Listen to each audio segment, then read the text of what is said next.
কৃত্ৰিম বানত ককবকাইছে সৰুপথাৰৰ ইকৰাণী আৰু প্ৰেমভৰা গাঁও।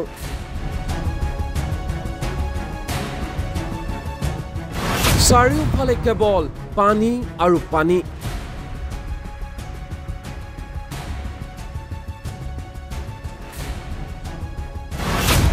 এজাক বৰষুণতেই জলমগ্ন হৈ পৰিল সৰুপথাৰৰ ইকৰাণী আৰু প্ৰেমভৰা গাঁও।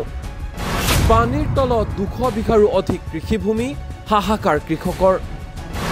কৃত্ৰিম বানৰ আঁৰত এখন ব্যক্তিগত বজাৰ আৰু নিষ্কৰ্মা প্ৰশাসন। হয়, এই দৃশ্য হৈছে গোলাঘাট জিলাৰ অন্তৰ্গত সৰুপথাৰ সমষ্টিৰ ইকৰাণী আৰু প্ৰেমভৰা গাঁৱৰ।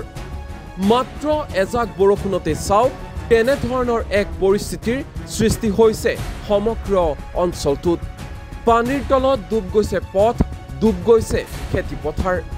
ঘৰতে আবদ্ধ হৈ থাকিবলগীয়া হৈছে অৰ্ধ শতাধিক লোক। কৃত্ৰিম বানৰ কবলত পৰি হাহাকাৰ কৰিছে অঞ্চলবাসীয়ে। কিন্তু ৰাইজৰ দুখ দুৰ্দশাৰ বুজ ল'বলৈ আহৰি নাই মহকুমা প্ৰশাসনৰ। উপস্থিত নহ'ল আনকি প্ৰশাসনৰ এজনো বৰমূৰীয়া।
জানিব পৰা মতে প্ৰেমভৰা ৰুদ্ৰ তিনিআলিত পুনাধৰ নামৰ এখন ব্যক্তিগত বজাৰ আছে। এই ব্যক্তিগত বজাৰখন গঢ়িবলৈ যোৱাৰ সময়তে স্বত্বাধিকাৰী উজ্জ্বল বসুমতাৰী নামৰ ব্যক্তিগৰাকীয়ে কালভাৰ্টৰ এটা অংশ মাটি দি পুতি পেলাই সম্পূৰ্ণৰূপে বন্ধ কৰি পেলায়, যাৰ ফলত জমা হোৱা পানী ওলাই যাব নোৱাৰে। ইয়াৰ ফলতে এনে এক কৃত্ৰিম বানপানীৰ সৃষ্টি হৈ খেতিপথাৰ বিনষ্ট কৰাৰ লগতে শ শ লোকক ক্ষতিগ্ৰস্ত কৰিছে।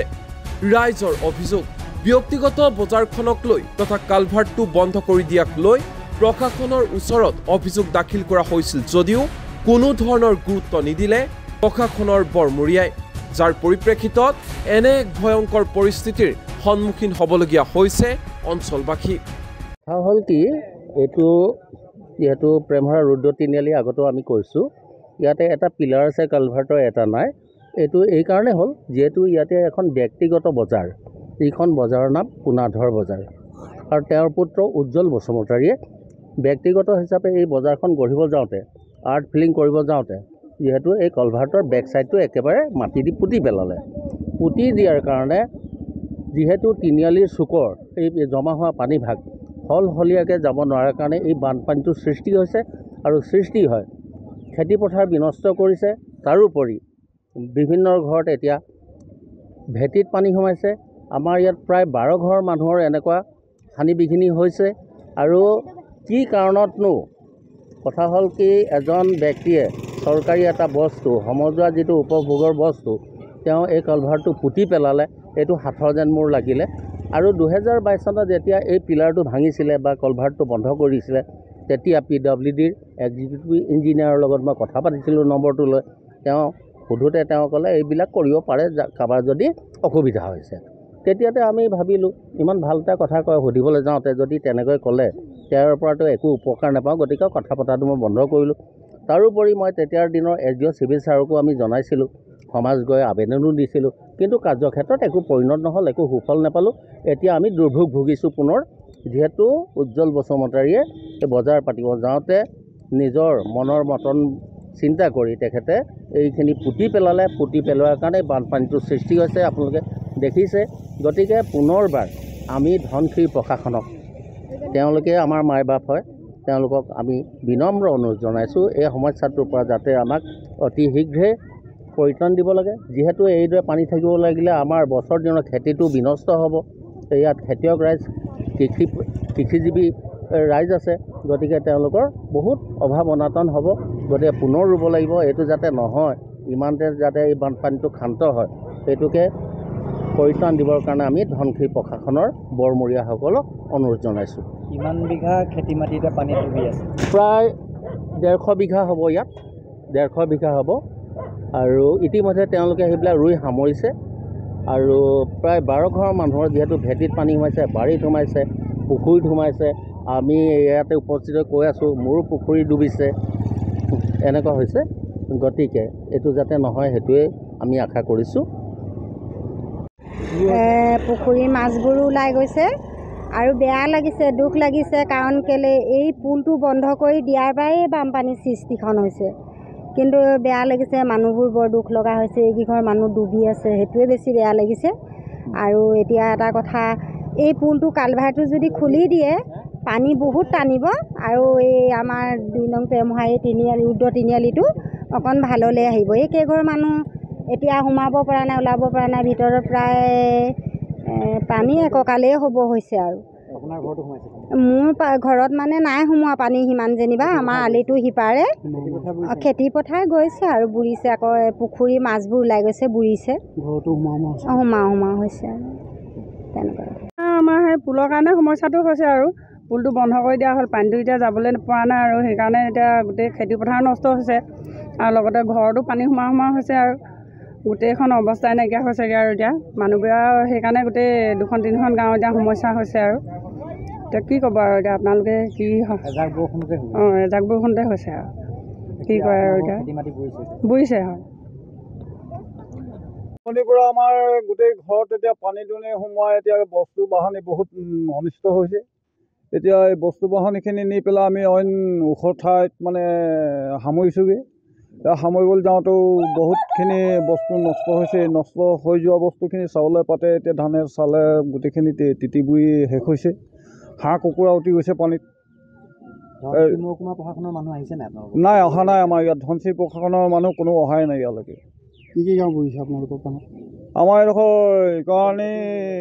ইকাৰণী গাঁও পৰিছে, ইপিনে প্ৰেমহৰা এডোখৰো বুৰিছে, ইপাৰলৈ প্ৰেমহৰা পৰিছে। আমাৰ ৰাস্তাটো সিপাৰডোখৰো প্ৰেমহৰাই।